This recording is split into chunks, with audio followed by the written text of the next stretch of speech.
Ladies and gentlemen, good morning. We are back. Another coach development live session.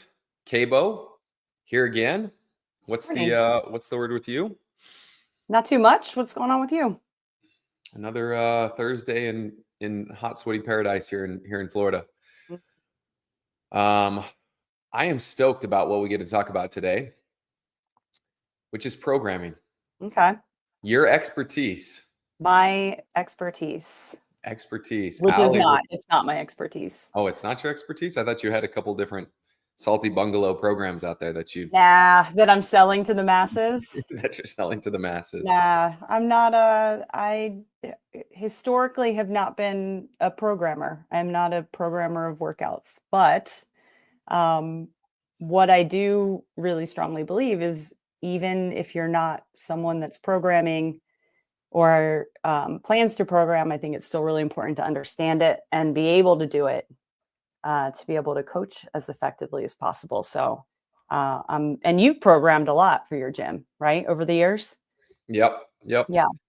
So this will be Um, good. Talking, I'm sure I'll learn a little bit, but be able to bring a perspective from a non-programmer, but still understanding how it all goes down so that I know how to coach whatever workout is given to me. yeah, and I think that's such a cool and such a good point to bring up, is the fact that it's critical for coaches to understand programming, understand stimulus, which is the lesson we're working on in Coach Dev right now, is understanding or establishing the stimulus of the workout. And so, how have you seen things change in the community and just over the years, like from early days at your affiliate who did the programming? How was the programming created? What happened to what happens now, and what you see not only in your own gym but also with the coaches you get a chance to interact with through your seminars, HQ seminars, and then also what we're doing with Best Hour. For starters, I think we have gotten further away from just that classic, simple, bold, elegant programming that we would talk about, right? Like that one workout of the day is going to be a 5 or 7 minute workout, and that was all we did. And there's more of an emphasis on volume, right? Like part A, part B, part C.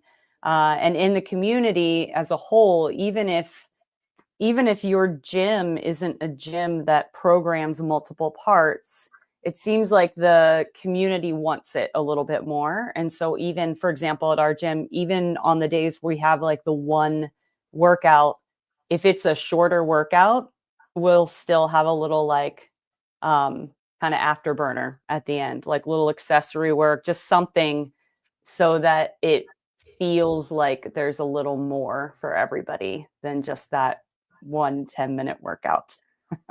How about you? Yeah, I agree with all of that you discussed there. The other big change I think is, like, I remember the very first gym that I went to.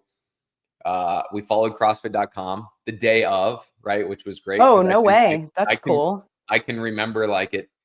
Actually, that was back in the time where on East Coast time the workouts didn't get posted till midnight, and Oh, so to know what I was going to do in the gym the next day, if I happened to be up, you know, that was what I was looking for. But if not, that was like the first thing I did. And I didn't have a phone that had the internet on it. So I'd go to my computer and look and see what it was. And then the days, every fourth day was a rest day. And so the rest days were filled in with individual programming. Then I moved to another gym, and this was the gym that I started coaching at. And we did in-house programming. The owner did the programming for the gym. So at that time, it was like you either program for your gym, or you followed CrossFit.com because there wasn't any other options out there. And then it slowly but surely evolved to where there's more and more programs. I think it's gone from like simply workouts that were provided to lesson plans. I think Pat's warm up and workout was one of the first ones, or the first one that did that. And so nowadays I see that a lot of the heavy lifting as far as programming is concerned is outsourced to whoever's program that you follow. And then coaches, I think it's a benefit and a curse that they get a lesson plan, they get the stimulus. They don't really have to think about how or why the workout was put together or how long it necessarily takes. They get it, they have the information, and then they go out and are expected to coach it. And back to what you said to kick this thing off, I think it's critical that people understand either how to program themselves or at least the concepts behind programming effective CrossFit workouts. I think that's a big piece of this thing. And so it's like, if you want to implement it well, if you need to, or you do need to, as a coach, be able to scale appropriately, you need to have an idea of what's intended by that workout, why it's going down, and think through it beyond just looking at the lesson plan. And we've talked about that a lot on different calls. I know I was just talking about it on my Tuesday coach development call. We were talking about establishing the stimulus, that even when the stimulus, exactly what you just said, even when the stimulus is given to you, as it is almost always, unless you're the one that's actually creating the workout, the value of going back and breaking it down and kind of reverse engineering and figuring out how that stimulus was established is just, it's so valuable to do. And you don't have to do it for every single workout, but I strongly recommend to do that at least a couple times a week, at least for the workouts you're coaching, just to help practice and be able to have that ability to look at a workout and understand, like, okay, that should take that long. This should feel this heavy. These movements will interfere with each other in this way, etc. Yes, 100%. And I like what Jens put in here, which is absolutely correct. There's nothing wrong with several parts in a program, as long as the 3 first domains of coaching can be executed instead of only class management. And so I think love that. alluding to there is teaching, seeing, and correcting, right? We've got 6 of the domains or like characteristics of an effective coach. And so teaching, seeing, correcting. And I was thinking about this last night or this morning, and there was a time where it was just the one workout, right? And then there was a time where a lot of people added like a strength and then a metcon, and there's a lot of programs that still have that. And I think back to myself and my own coaching journey is like, not only did I want people to focus on the one workout, because we know that intensity is where we get results from, but I also knew, as a more of a beginner coach with less experience, it took me longer to teach, see, and correct movements. You know what I mean? So I didn't have the capacity to streamline a power clean teaching progression, and I didn't have as many reps of getting my athletes into good positions, to where it's like nowadays, you can do something like we had a workout with double unders, front squats, and push press yesterday. It was based off a cap, and I think I can't remember whether cap had some lifting with that or whether I included that, but we had some front squats along with it. And I'm like, I can coach, and all of my coaches can coach these movements so much quicker and more efficiently. I see like a 10-minute workup to a heavy set of 3 no longer as like 2 pieces. That's some of the loading phase, the building phase, and the specific warm up, as long as we're coaching through that. Now, I know it's not a true heavy session, because in 10 minutes you can't truly get heavy on one of those lifts, but I don't think there's anything wrong with it. So I think what Jens is saying here is spot on. As long as you teach, see, and correct, you can do a lot of different things and still be effective. All right. So when it comes to providing an effective program, and we talk about this at the level 2, how do you evaluate the effectiveness of a program? What do we do? What do you need to look at? How can we tell if a program's actually working or not? Ultimately, what's our goal, right? Our goal is to increase our fitness, which is our work capacity across broad time and modal domains. We talked about that a couple weeks ago. So we know if the program overall is effective, if we're trending towards better times, heavier weight, more rounds, we're developing and gaining more skill. So we have to have benchmarks, right? We have to test and retest. And when we do that over a period of time, we look for those trends. And again, if things continue to trend in the direction that we want it to, then we know whatever we're doing is effective. And yeah, or more concisely and succinctly put, an effective program is a program that works, as Jens says. Yeah. Yeah, and we only know, like you said, though, we only know that it works if, one, we test to make sure. So you've got to repeat workouts, and it's got to be a broad spectrum of tests: short, moderate, and long, heavy, skills, all of that kind of stuff. And you got to know what we are trying to develop. To your point, which is fitness. So I think that's a big piece of that. Now, let me see what else we got here. We get a lot of drop-ins. The most common question is, do you offer a strength piece followed by a Metcon? Because that's what my gym does daily. Thoughts on how often, and macro, micro overall? How often should that happen? What do you think, Kabo? How often should there be two pieces to a workout? I don't know. I A don't know couple that there's a, times. That, yeah, I that don't know is that there an there's a, answer? yeah, Like there are so many gyms to CrossFit. How would you say that? Numa? yeah, I think so. Numa? To your point, there are so many gyms that do that every single day.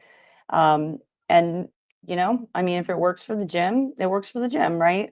We probably do it twice a week. Like we'll do a strength day, but then it's followed by like we don't do strength metcon every day, but when we do have our strength days, which is typically about twice a week, then it's usually followed by a little short, less than 10-minute metcon. Ideally, that complements whatever it is we're doing for the strength. That wasn't the question. Yeah, I don't know. Thoughts on how often?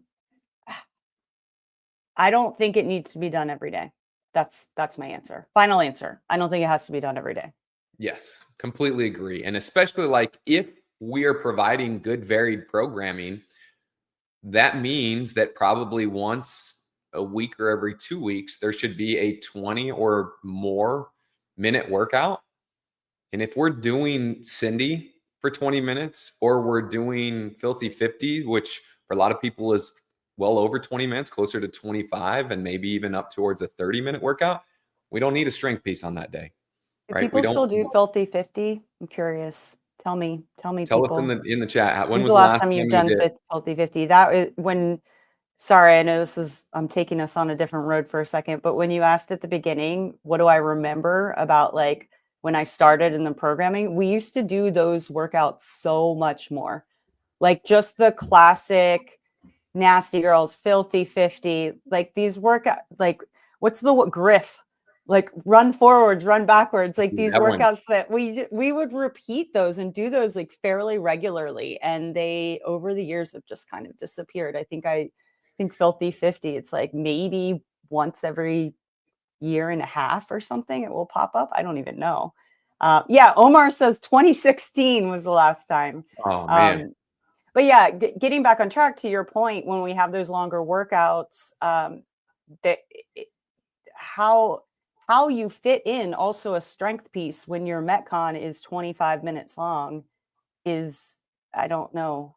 And then that makes me question, if you're doing a strength and a metcon every day, are you ever doing the 25-minute, 30-minute workout? Or is Yes. it always like a 15 or 20 is the max? Yeah, Like absolutely. what are But the, yeah, go ahead. no, I think, to what we're pointing out to, there's no perfect answer for this thing, but it can't be every day, because if it is every day, number one, we're not providing variance. Number two, we're probably not only not providing variance by always doing the same thing, which meaning lifting and then metcon, or there's some programs that do metcon and then lifting, which once again, not right or wrong. But if it's every single day, then we're probably not going long. We're not having some of those days that are a little bit different. And so there's a couple forms of variance that are lacking there.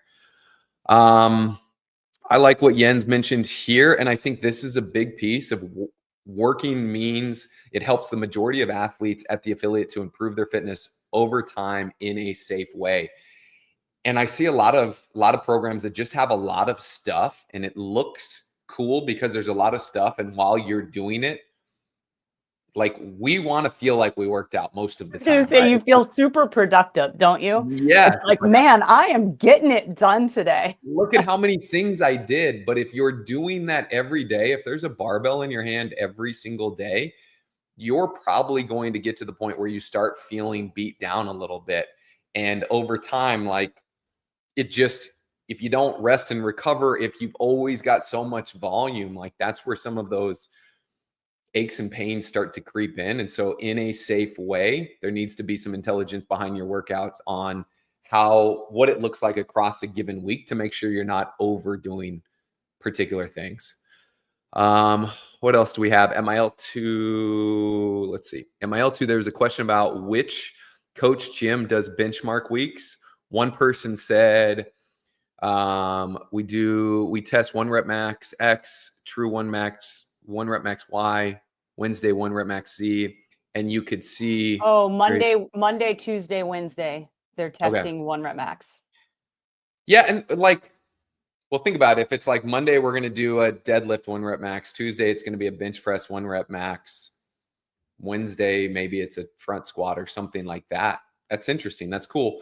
I think the big thing here is like, hey, benchmarks are important. I know some gyms do benchmark weeks. We typically will try to do like 1 or so benchmark per week. In my mind, for me as an athlete, I'm like, if I have to sell my soul and push my gas pedal down every day for a given week, I'm probably not going to get the results that I want. Whereas about once a week, I can really sell my soul and go for it. But as long as there's benchmarks, I think that's the important piece. Yeah. All right. So let's see what else we got going on here. A lot of good stuff in the chat. Heavy days are great. Sometimes just Metcons are great. I completely agree. This is what we try to do, what Jens is saying. Like when we have 2 parts, only one part is focused on intensity. The other part may be a skill. Like tomorrow we work on Turkish get-ups and then a conditioning. And so if we have like a lift followed by the Metcon, usually the focus is on the lift. And then the Metcon is just kind of like, let's just get our heart rate up at the end of the class. But sometimes the lift portion is a little bit quicker, and it may just be, all right, we're going to use that lift portion to focus more on our technique, and that's going to help warm us up for the part B, which is going to be more of the focus of the day. So I really love that strategy where, and if you're doing a strength and a Metcon every day, you may not be able to do that. But I do love the strategy of, hey, today's focus is this, and then the other part is going to be lower intensity, more technique driven. Yeah. What are your thoughts on that, Todd? Especially for people that are doing it every day, like strength and a Metcon. See, like for me, it depends on the day. Like I said, yesterday we had a workout that the point was the Metcon. It was a 8 to 12 minute workout. We did 10 minutes worth of front squatting beforehand, and that was like just feel a little bit of a heavy weight. The intensity was intended for the second piece. Right. The day before, I'm trying to think, what is today? Today's Thursday. So on Tuesday, we had a heavy day where the focus, and it was bench press, 5 sets of 5 bench press.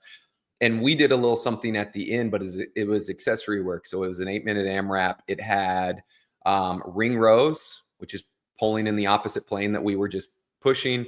It was push-ups, which is some accessory work to what we had just done on the bench, an overhead hold with a plate. So some things I think about it, it's like I want to get your heart rate up because a lot of people want that, but I also want to do accessory lifts. If you look at any good strength program, if you look at like any of the Westside Barbell stuff, there's always accessories to their max effort days or their dynamic effort days. And so if we have a heavy day, I try to add the additional piece to be accessory work that potentially also allows us to get our heart rate up. So it's like I'm like the goal of that day is to get stronger in that particular area, and I want to not only do the lift that's going to allow us to do it, but also some additional pieces that's going to help fill in some gaps on those body parts as well. All right. Let's see. Omar, never done just a heavy day in your coaching life and you really want to? Yeah, figure out if you can ask your owner and figure that one out. It is fun. Like when we teach our athletes how to truly approach a heavy day, and it's like 5x5 back squats, and in between sets, people are like pulling out boxes for them to sit on and like droop their head because of how hard and how heavy they're going. that is a completely different feeling and stimulus than the old, hey, let's do 5 sets of 5 every 2 minutes on the 2 minutes for 10 minutes. It's like, hey, I mean, you're going to feel some weight, but it ain't going to be the same as a true heavy day of 5 sets of 5. The thought. And I was just talking to, I worked a level 2 a couple weekends ago, and we were talking about this at the end of the course, because this whole concept or conversation came up, right? Like, I ran the class at the end. It was a 60-minute class. The workout was like 8 minutes.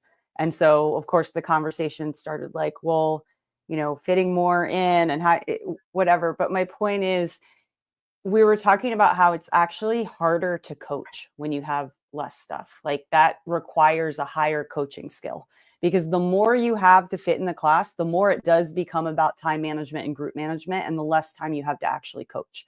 And so what I believe can happen, and Omar, I hope that you can do just a pure heavy day, and I would love to hear your thoughts on it, because now all of a sudden you have a full hour to, the only workout is the lift. And so now there's a lot more coaching. You have to be intentional about your time. And I think when people are used to fitting so much in, and all of a sudden it's like, okay, here you have an 8 to 12 minute workout. That's the only thing. Now there's all this extra time. I don't feel like it's extra. I feel like I want it to be a 90-minute class oftentimes, but it can be harder. It can actually be harder to coach, because now you have time to do progressions and to take people through more of a specific warm up. And it's interesting to watch people who are used to doing a lot of parts. Now, all of a sudden, like, you only have one thing. And so now what do you do at that time? More opportunity to coach. Yeah. And you got to figure out how to use a progression, how to teach, calling reps, seeing and correcting, all of that kind of stuff. Courtney and Josh, 100% agree with you. You can't possibly get Fran intensity if you've lifted beforehand, right? If I did something heavy, I'm not going to be able to go and sell my soul for Fran. So we need to have these days every once in a while, right? Fran, for some people in your gym, it might be a 3-minute workout. For most people, it's probably 5, maybe even 8 minutes, but you've got to have some of those days where you push hard like that. And I totally agree with that. Just to, I was going to read, where'd the comment go? I was just going to read it for the same. that are Okay, listening. sorry. Yeah. Here. They're just saying that they do benchmarks on Monday, no strength ever. And then, like Todd said about the intensity, but they said, and this is kind of my point that I was making, because I agree, it's my favorite day to coach because there's so much time to coach. And yeah, I love it. And that's how we make people better. Yeah, 100%. All right. So if we think about, let's see, we've got some good stuff here. Grant asking the question, what do you think about, how do you feel about doing a CrossFit style Metcon workout, but also going to a commercial style gym and working on your bro sesh style stuff the same day? Of course, keeping in mind not to overdo it. I think it's totally fine. Like, why not? If you're not overdoing it and you have time and it's enjoyable and that's how you want to spend, it's like social and you like it, like, yes, right. Yeah, do it. 100%. Completely agree. If you have the time to do it, I think a lot of times most of the people that come to our affiliates barely have an hour a day, 3-4 days a week. And so we want the most bang for our buck. So, and that's that's kind of the genesis of all of this, right? Where when Coach Glassman started everything, it's like, hey, I've got these people and I literally have them for like 45 minutes to an hour. How can I get the most bang for my buck? And in an ideal world, we probably would be doing multiple little sessions throughout the day, but that's not what most people can do. And I would say not overdoing it. If we think about that too, it's just like remembering, and we talked a little bit about isolation movements or not isolation movements. What am I like accessory movements versus functional movements. And for something like that, I would just remember, okay, what is my big rock? What is the thing that needs to be the priority, like the foundation of my training? Make sure I get that, check the box on that. And then anything else is just, extra cool stuff that I enjoy doing. Yeah, love it.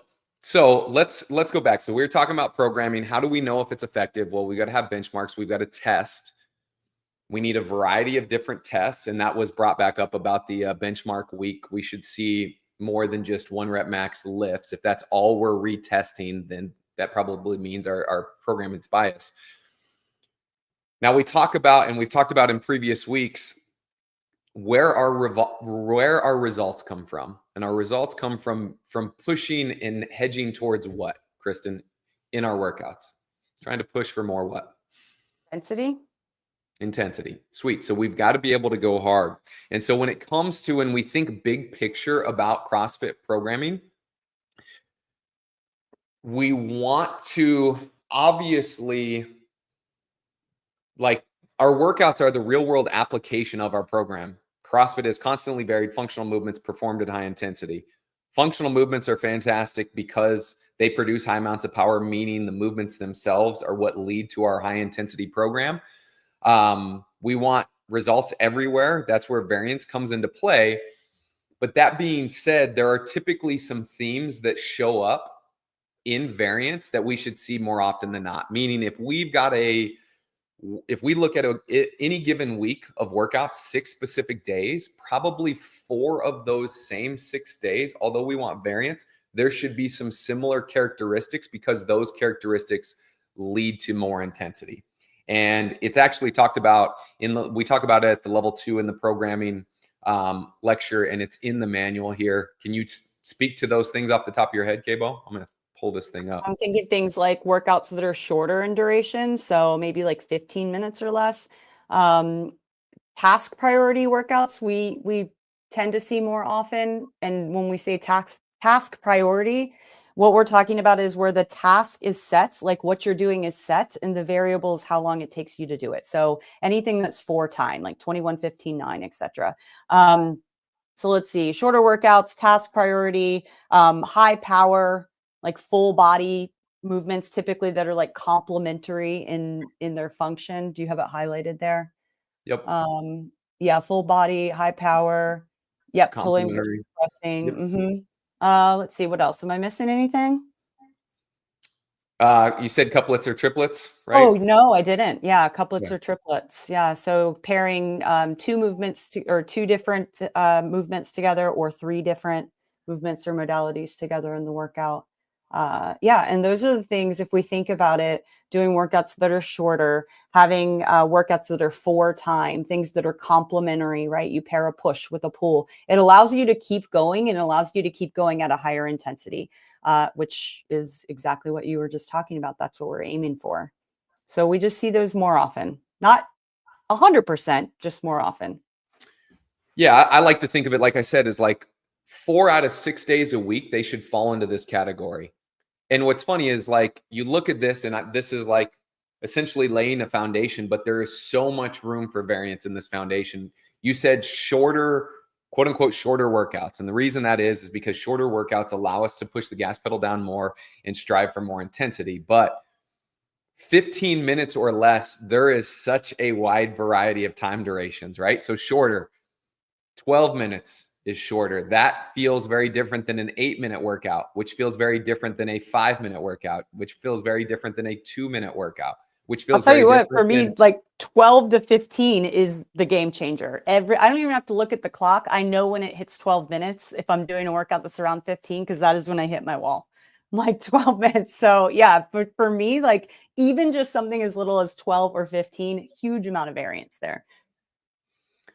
yeah. So, there's tons of opportunity to still push towards intensity and keeping it short. If we think about task priority, why does task priority typically push for more intensity than like an AMRAP does? Well, because you're not done until you're done. Like, how often have we looked at a clock and it's like, okay, it's over in 10 minutes. No matter what, it's over in 10 minutes. And it's that doesn't happen every workout. Got it. But people really fight to get those extra reps. But we tend to see people push a little harder when you're done, only when you finish the work, right? That's kind of like racing each other. Like, you can see who's finished first. And yeah, you don't have the clock to save you, basically. And I feel like when you know where the finish line's at, you can talk yourself into going harder. I always give the example of like, you've got the workout Fran, right? 21, 15, 9 thrusters and pull-ups. I'm stupid enough to where I can talk myself and convince myself that the round of 21 is a warm up. So I'm going to try to warm up by doing that unbroken. The round of Uh-huh. 15 is where it's going to be really, really hard. And I'm going to have to figure that out. And once I get through 15, it's only 9. So get 9 done and then you can lay on the ground. Whereas, in the first few years of the open, most of the final weeks of open workouts were some version of thrusters and chest to bar pull-ups in some AMRAP format of like 8-7-ish minutes.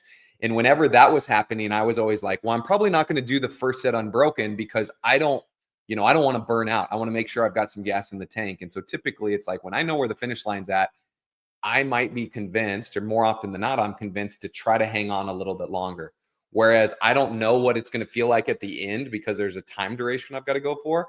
I try to be more strategic, and I'm like, well, I'm going to break this up because I don't want to burn out and then just have to stand there at the end. So I think that works to it as well. The full body high power output movements, those are obvious as why those push for more intensity. Clearly, a thruster, a burpee, a pull-up makes your body feel different than another full body movement that's not high power output, something like a Turkish get up. Definitely full body, but it's not high power because of the speed at which you move. Tell us about complementary movement functions. Like a push and a pull. Is Give that me what an you're asking? example of a workout and why that's so Well, Fran, if we want to nasty. look at Fran still, right? Yeah. We've got like the squat followed by an overhead push, and then you are pairing that with the pull from a pull up. So you're pushing overhead, and then you're pairing that with the pull. And so the whole thing with the complementary movement functions is that when you start to get fatigued and tire out with one type, then it's time to do the other type so you feel fresh because it's just a different function, right? Versus if we think about, if I could compare it to like what's the workout that we use as an example, JT. Yeah. Yeah, 21, 15, 9. We've got push-ups, ring dips, handstand push-ups. Not in that order, I don't think, but it's like a push and a push and a push. So if you've ever done that workout, you know that there's just so much interference with that function of pushing, even though it's in different planes, right? Like you're pushing here, you're pushing here, you're pushing here. There's so much, again, there's so much interference there that you can only go but so fast. Like your muscles stop, they just stop working. I remember the first time I did that workout, the first time I went to go do the second set of push-ups, I think I just started laughing because I fell to the ground. I'm like, I cannot do one. This is so crazy. So we want to pair those complementary functions together more because it just is going to allow us to, like we said, keep the intensity up and continue moving. Yeah, 100%. All right. So we've talked about the foundation. You've not ever programmed for your gym. I remember when I was programming for my gym more consistently, I still put together some of the workouts to fill in some of the gaps of what we do. But I had a template in my mind of what I thought about where it's like, all right, we're going to do one heavy day a week. We're going to do one workout that's longer, like north of 15 minutes, but like 18 to probably 24. I wanted to do one of the 2 Olympic lifts at least in a week. So we're either going to clean or we're going to snatch. I wanted to hang from the rig, so pull-ups or toes to bar. In a given week, I wanted one really short high power output workout, whether that's like intervals or something like Fran that's like 5 or so, 6 or so minutes or less. And so that was kind of my parameter. It was like, all right, I've got long, 18-ish minutes. I've got heavy day. I've got short. It's 3 out of our 6 days. So that meant the other 3 days were going to be that CrossFit sweet spot somewhere between probably 8 and 15 minutes. I thought about movements, right? As far as like Olympic lifts, gymnastics movements. And then I plugged the gaps on making sure that we squatted each day or each week. We pulled from the ground. We did some pressing in different planes. So I think that provides some value there as far as having a game plan and trying to think through what you want to piece together as far as programming is concerned. Now, what's interesting, there's a few comments here that I want to dive into. One,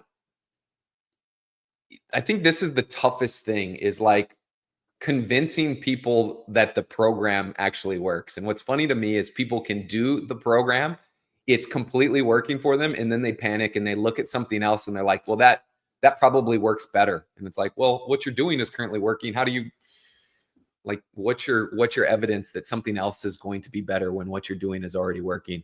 And Isn't that so just the age-old problem with everything? I can relate that thought to so many things, especially now that there's so much information yeah, in our faces all of the time. It's like, yeah, what I'm doing, if I am in my own world, my own bubble, I'm like, yeah, what I'm doing is great. Like I'm happy with my performance. Whatever. And then all of a sudden you start seeing other things and everything always looks better on the other side. It could be better if I did this. It could be better if I did this. And it's like, why? It's not broke. Like, I'm still making progress. Things are still good. yeah. Yeah, that is tough. And I think this one, like, people think they're getting stronger by lifting every day, even though they're not ever, like, if you're lifting and metconning every day, you're never getting towards your top end strength numbers. Like I would beg to argue that in a 60-minute session, if you're doing the lift and then a metcon, that the metcon is not just an accessory like cardio cash out thing that's less than 10 minutes and probably closer to 5 or 6. If you're like doing a lift and then you're following that up with a 12 to 15-minute workouts in a given 60-minute session as a normal average CrossFitter, you're probably not truly getting to your maximal lifts. And it's going to blunt your potential to get stronger. Like new people that are training for the first time ever or new to strength and conditioning, they're going to continue getting stronger no matter kind of what they're doing.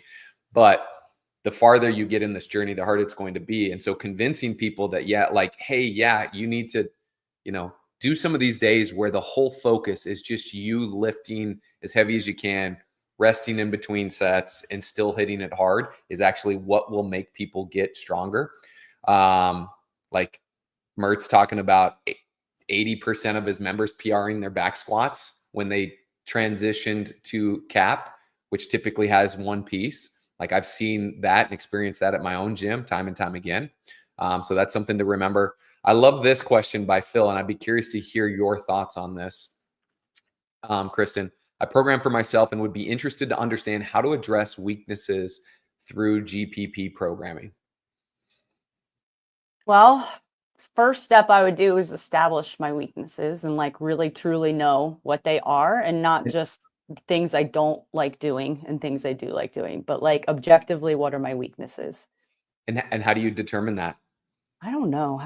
I mean, I would probably just start by looking at trends on my benchmarks, right? Like Yeah. see, okay, over the past 6 months, maybe every time I do the Olympic lifts or like heavier weights, I'm either right at my PR or I'm PRing, and then I'm struggling with something like Cindy or 5K run or something. I typically avoid the 5K run myself, but as an example of like a longer, slower distance, or like gymnastics, I'm just giving those as examples to just try to get some data to see the themes. Like, okay, where are the areas that I'm doing okay, and where are the areas that I'm just hitting the wall. So step one, I would make sure that I had that those objective data points to know what exactly my weaknesses are, because that's probably one of the bigger pitfalls I see for people that program for themselves is there's a bias, whether it may even not even be conscious, but like a bias of like, I don't like doing that, so I'm not going to really do it. And it may not even have anything, you may be good at it. It might not be a weakness. So that would be step one. And then step two, I would probably then keep the GPP programming and then just start to like layer in some stuff during like skill work, kind of like Jens was talking about before, where it's like, hey, here's our workout. And then either before or after, we're going to do some dedicated skill work on something. And so I would just start layering in or being more intentional with the accessory work or the extra stuff that I'm doing so that it aligns with the things that I'm weak at, but not completely change my programming for it. Yeah. Thoughts? Yeah, completely agree. And I think, Phil, like, if you're programming for yourself and you're doing the workouts yourself and you're not having to worry about like a broad population, your job in doing this is going to be so much better or so much easier. You're just going to have to avoid the trap that we all fall into, is like typically the things that are our weaknesses are the stuff we don't like doing. And so it's really easy for me to program for myself. I'm like, I'm going to do handstand work. I'm going to do pull-ups. I'm going to do overhead squats. I'm going to do snatches. All set. Never going to do burpees again. I'm not going to run. It's too hot for that. I'll probably mix in some double unders and call it a day. And it's like, well, I'm not going to get better if I don't do the things that I don't like or that I'm not very good at. So I think, to your point, Kabo, like, you're programming for yourself, continue the normal GPP, like varied programming. Use your warm-ups to address your warm-ups and cooldowns to address your weaknesses. And it's like, if it's movement specific weaknesses, like if people struggle with double unders, I'm like, hey, there should be jump rope work and double under practice in every one of your general warm-ups. If people are wanting to get a pull-up and they don't yet have a pull-up, cool. At the end of every workout, before you leave the gym, 3 days a week, I need you to do the accessory work, some negatives, work on your kip swings, do some practice there. If you notice that your weaknesses include like time domains, and so maybe you gave the example, Kabo, where it's like 20 plus minutes or 12 plus minutes is what you actually said. 12 plus minutes. Yeah. Even though I said earlier, like the foundation of your programming should be like 4 out of 6 days should be 15 minutes or less. Well, if you notice that you suck anything over 18 or 20 minutes, well, then maybe 2 or 3 days a week for a limited amount of time, you intentionally go longer in your workouts, right? Hey, for 3 months, 2 days a week, I'm going to go 20 plus minutes, which probably isn't ideal overall for the long term, but until that time duration, and that time domain gets better for you, focus on that specifically. I think those are all ways for you to do it. And like I said, because you don't have to worry about programming for the masses and bringing everybody's overall fitness up, you're kind of at an advantage. Just don't always fall into the trap of doing the stuff that you like. Jens makes some comment like teaching the real difference between intensity, speed, and load compared to energy depletion. And I think a lot of time that's what people think is intense. Man, I did so much today. I am exhausted. I'm just going to go home and sit on the couch. That was a good workout. It could be. Not if that's all every day. Sweet. I love this. Same parameters there. At least one day with very little to no shoulder involvement. Yeah, typically I think that makes sense, right? When you've got a lower body day, that'll work. Mm-hmm. How do you all feel about cycles, like a 9-week or 12-week cycle focusing on X lifts and Y skills? Any thoughts on that, Kristen? No, I'm not trying to be a smart ass. Like this is part of like where, because I don't program, this is an area that I don't really look into and dig into. So I'm passing it off to you. This is an interesting one for me because it's like any time, and this is the whole concept between good variance, right? A good varied program is any time that I specifically focus on X, I'm going to run the risk of potentially losing capacity somewhere else. So, for example, if it's like, hey, for these next 9 weeks, I really want to work on our Olympic lifts. And so every, additional skill session is going to be on the snatch or clean and jerk. And that means that we stop doing gymnastics or we stop doing longer workouts so that every class or whatever couple days a week has this or that. We might run the risk of getting worse at something else. Now, if these cycles are designed to help improve deficiencies that we notice as an overall theme in the gym of like, hey, most of my members don't have double unders. I'm going to use the next 12 weeks to add double under practice to our warm-ups, to have it in a workout once a week, whatever that is, so that we can develop this skill and then we go back to normal general programming. I think that's fine. If you've got particular goals where you're like, hey, at the end of the summer, we're going to have a strength test And so for the entire 12 weeks of the summer, we are going to focus on our lifts, knowing it's going to come at the expense of capacity somewhere else. I think all that stuff's fine and badass. And I think there's good programs that do that. But there's just too many things for us to do in CrossFit that if we're always focusing on something and that comes at the exclusion of something else, we're kind of going to be chasing our tail. It's going to be really, really hard to get good at all of the things and stay good at all of the things we ultimately want to, if we're not touching them and doing them in a consistent way. So essentially, there's a time and a place. If you do it with intention, you just need to know what may or may not happen, and you don't want to use that to replace the bulk of your like overall GPP programming. But every once in a while, if you want to throw one of those things in because you have a specific goal, then by all means. Yeah. Is that am I understanding that right? Great. Yeah. Cool. Yeah. James, I love that. Like when it is a heavy day and people are grabbing boxes and benches in order to sit down in between sets, I know they're doing it right. Like that is my favorite. Grant, do your guys' gyms do any open gym times where athletes can come in and train on things that they need extra work on? We have a back room. And just in general, our gym, we don't have any like dedicated only open gym times, but our gym, every time and anytime the door is open, anybody can come in and work on anything. So it's like the priority is always to do classes, but if you've got time and you want to stick around and work on your stuff, we've got space for that and we encourage that. I will tell you that we find that most of the time that doesn't happen because most people that are members at our gym only have, an hour in their day to get stuff in. But yes, and Grant, if I was your age and new to this stuff, Grant's been coming to my coach development calls, new to coaching, 20 years old. Dude, I'm so fired up. He's so awesome. But if I was back and I was 20 years old and I was doing this, I would be spinning. In fact, I think I started in my late 20s. And I remember going to CrossFit Charlotte and I could only drive all the way there on the weekends.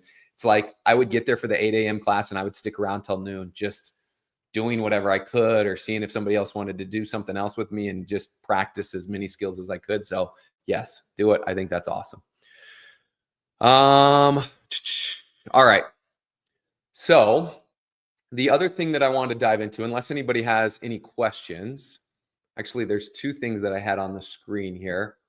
One, I'm going to just quickly go through this based on what you had said earlier. You mentioned earlier how you remember the programming, what it looked like in the early days, which was what was consistently showing up? Like benchmark workouts? Is that Yeah. what you, or just like shorter? Yeah. So I went to February of 2008, CrossFit.com. We've got a 10K run, which as we know is a huge part of the program, but one that probably doesn't get programmed very often at affiliates. We've got I have to confess something. I don't think I've ever run a 10K for a workout. No, I know I haven't. I've done, like a handful of like, oh, I'm going to do this little half marathon with my friends or whatever. But have you done a half marathon? You've signed up and done a half marathon? I have done a half marathon. Yeah, I mean, I didn't run. I just did like a little walk run with my friends, like run 2 minutes, walk a minute. Oh, you It was a didn't long do time an ago. official like anything like that. I got No, you. no. Well, I mean, it was the Shamrock rock and roll half marathon or whatever it was. Like we signed up for it. Anyways, this is not the point. My point is that I have never done the 10K like as a workout. Like the workout of the day is a 10K run. I've never done that. Yeah, we've had the 5K, the 10K. Laughed out loud when I saw 10K run. Yeah. It's my rest day. That's my rest day. I'm not doing it. But the point I'm trying to make here with this is like we've got 10K run and that shows up a lot on CrossFit.com. So that's a benchmark. Tabata something else. As the workout of the day. That doesn't ever happen. Like Tabata something else is the workout of the day. I cannot remember we've just like done that as the workout of the day. It is devastating. Like you want to be more sore than anything else, do Tabata something else. This one is so hard. We got a rest day. Then we've got back squats. We've got a hero workout, Joshi. Joshi. Some of the things that look really cool is like the L pull-ups, the dumbbell snatches, single arm, right? You know, how funny was that? Like 2 years ago that it showed up in the open where you did all 21 reps on one arm and then all 21 on the other arm. And everybody was kind of like, holy crap, this is so crazy. I thought you're supposed to alternate arms. No, back in 2008, you were doing this version of it. And What else that's were you exactly what I was looking at. Like, not only are we doing all on one side, which showed up in the open, but also dumbbells. And everybody lost their mind even years before that when the dumbbells came out in the open. And I mean, this is like a random week of programming you're pulling up from 2008. And this shows like all of this stuff is getting pulled from somewhere. That's why all the people that really have been following CrossFit.com for a really long time, they're never surprised at any of the open workouts that seem crazy. It's like, no, this is what we've been doing. And the 3 days on, 1 day off, which .com still follows. So look at what this? is this one? We've got a gnarly chipper right here. Zipper. Mm-hmm. And this one gives me the filthy 50 vibes. Yep, totally. But you look at a lot of the stuff, the ring dips, lunges, hang squat cleans, once again with dumbbells, back extensions, rope climbs. Here we go, run a row, 5K again. So now we are 9 days into the month and we've already seen 2 long conditioning efforts, another heavy day. We get to Nate, which is followed by Randy, which is followed by Fran. Geez, so we're in 2 weeks of programming. We've seen 3 hero workouts, 3, in addition to those, 3 benchmarks in the 10K run, the 5K, and I had another one, but also every time there's a lift, that's technically a benchmark. So in 2 weeks, almost every single workout is technically like a benchmark workout. Right.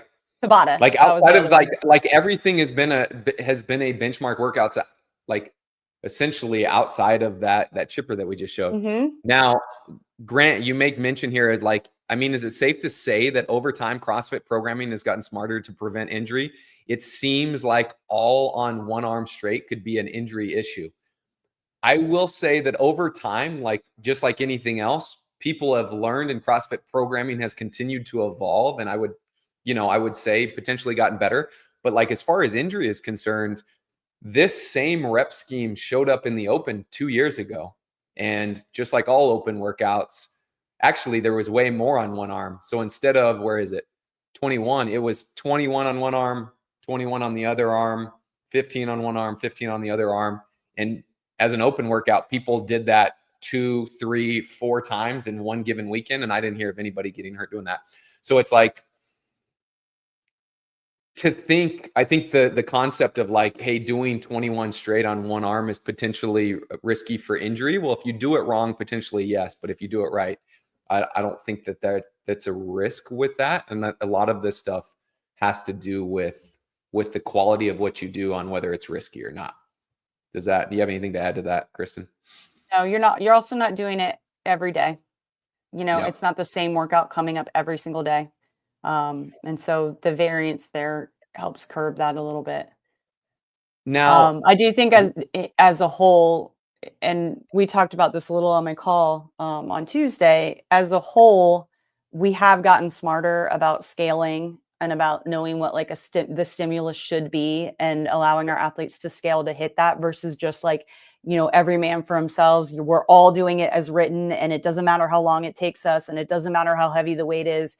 And it was just a little bit, we always joke about the earlier days were a little bit like wild, wild west. And we've just gotten, as a community, we've just learned more as we've grown and we've gotten smarter with just scaling and stimulus and all of that. But I think the workout's still, I'd feel totally fine doing that workout that you just showed. I don't like the loads have increased. I think people are more consistently stronger, Mertz, but if we continue through this, we're going to see some pretty heavy loads that we look at and be like, how many people could even do this in 2008? I think a good example right here. So we've got Nate. This is a 20-minute workout, 2 really high skill movements, and then a heavy kettlebell swing. We've got Randy, which is a short workout, probably 5-ish minutes. We've got Fran, which is another 5-minute workout. as the Mhm. 3-day cycle. Here we go again. Another 5K run. We What always is ask. happening with this week? What are they trying to do? That is not variance. Come on now. Give us something We always else. ask the question at level ones and level twos, what is the What's most the most programmed workout on programmed workout? CrossFit.com? Yep. And go back to That the is pyramid. it What is 5K? the theoretical hierarchy of the development of an athlete? Nutrition, then metabolic conditioning. We need to Mm-hmm. condition this metabolic engine. And if we're going short like we are with Randy and Fran, we better be going long. Yep. Annie, front squat. Let's see, hang squat clean. This one right here was one of my go-tos in the early days when I would do it on my own. The 4 rounds, 400-meter run, 50 squats. There's something about that. Lynn is pretty gnarly. I like, you just look at this stuff and it falls into those characteristics that I talked about and that you talked about before. Shorter time durations more often than not. Ways to test, like doing these benchmark workouts actually lets us see ourselves and our other athletes improving, lets us identify those weaknesses and things to continue to work on. Eva, this one is absolutely devastating. That's 5 so rounds of an hard. 800-meter run, 30 kettlebell swings at that heavy kettlebell, and then 30 pull-ups. 5 rounds too. That obviously that's a longer one, but even the 5 rounds versus the 3 rounds, like what a way to vary something. You can take one workout and make it 3 rounds, take that exact same workout, make it 5 rounds, and you have a completely different workout.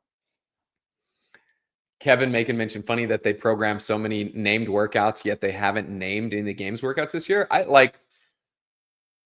Yeah, Dave has talked about why he names some and why he calls them events and that kind of stuff. But I also look at this and it's like, these are the workouts that were benchmark workouts. They were either named as the girl names or they were hero workouts in honor of other people. But these are also the workouts that us mere mortals were asked to do. And not even, you have to be more than a mere mortal to be able to do a lot of these as prescribed and hit the stimulus. But the games ones are not for even advanced mortals. They are for the elite of the elite. So interesting one there. Look at this one, man. Another one with running, squats, but this time back extensions are included in the equation. Sumo deadlift, high pulls, and ring dips. I remember watching this. I can remember doing that workout a handful of times. And What a another back. great, that one, even like going back to us talking about the function, right? It's like that full from the ground, a pull, and then even though it's a lot of shoulder, right? But then you're going and doing the press with the dip. So they're just so simple, yet really, really, I just love workouts like that. The ones that are just, what is Pat Sherwood always calls it, like elegantly simple, right? Yeah, the ones that you look Yeah. at the board and you go, that doesn't look too bad, typically are going to be the ones that are not very fun.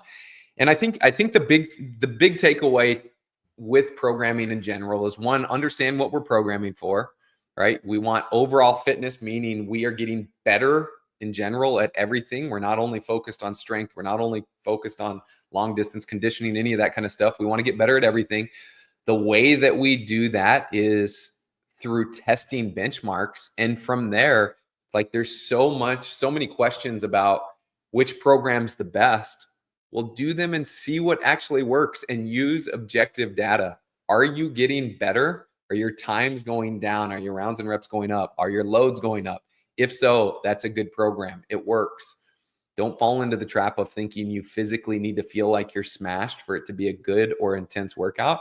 It's like, what are the results that you're getting? And anybody that's interested in, well, anybody that's coaching, we talked about early on. Number one, I think it's critical to better understand programming and how to identify the stimulus. And then number two, I'd encourage you, even if you're not going to program for your own gym, to work on doing some programming and writing some workouts and seeing what they look like, and using CrossFit.com, especially some of these earlier days, as a tool to learn. Like, in each one of these comment sections, there are times for these workouts. It's also neat to go back and look and see how far people have come. You look at some of the best times back then, you're like, ooh, people would smash that nowadays. What do we Yeah, got? I've heard Dave talk about that before when he was learning and kind of teaching himself the ins and outs of programming. He would take CrossFit.com and look at it for a couple weeks, and then he would try to create the next week and just see kind of what his program looked like compared to what CrossFit.com actually did. And it was just a great way for him to learn variants and what things worked well together. And obviously that isn't, that's the thing. It's like, is that the right workout for the next day? There's no such thing as like the right workout, the wrong workout. But I thought that was a cool way to just practice getting better at programming, is just taking kind of that classic CrossFit.com and seeing what you would come up with on the next day compared to what they did. Yeah. And Courtney and Josh, it sounds like your 35 to 40 minute workout is an active recovery day. So a low intensity, which the longer the workout is, the lower the intensity is, just like based on the math of the whole entire thing, the power output. I think that's a cool way to do it and try to push people to keep coming in. Those longer, like kind of slower days like that make my body feel pretty good. So obviously depending on what you're doing in it. As always, team, this was fun. Love the interaction. Appreciate you guys sharing your thoughts, asking your questions. Kabo, as always, it was a pleasure. If you guys want more of this kind of information, once again, the knowledge is where you want to go. We've got Coach Devin there. We've got knowledge videos. We've got the Knowledge Pro. Also, if you are an affiliate owner and you have not signed up for the Affiliate University trial yet, number one, you need to do that because we've still got that free trial going. And then number two, if you guys actually sign up, you are going to get a free credential, and you're also going to be entered into a raffle to get your affiliate dues paid for. So it's like, the opportunities there with that is still blows my mind. I can't believe that we do it. So make sure you guys take advantage of that. We will be back again next Thursday. Kabo, as always, it was a pleasure. Thank you, team. And hope to see you guys on some of our Coach Dev or knowledge calls this week. And if not, we'll see you next Thursday. Thanks. Next week. Bye. Thank you for checking out this episode of the Best Hour of Their Day podcast. Now, if you're a coach who wants to coach more effectively, impact your members, and advance your career, then the Knowledge Pro is the next step. Inside, you'll get hundreds of coaching videos, weekly calls with level 4 coaches, and direct feedback on your coaching. From homework reviews to full class breakdowns, we do it all. This is the best way to grow as a coach and take your skills to the next level. Now you can join the Knowledge Pro at besthouroftheirday.com/the-knowledge. And don't forget to subscribe to the podcast on Spotify, YouTube, or wherever you listen. Now keep coaching, keep improving, and we'll see you next time.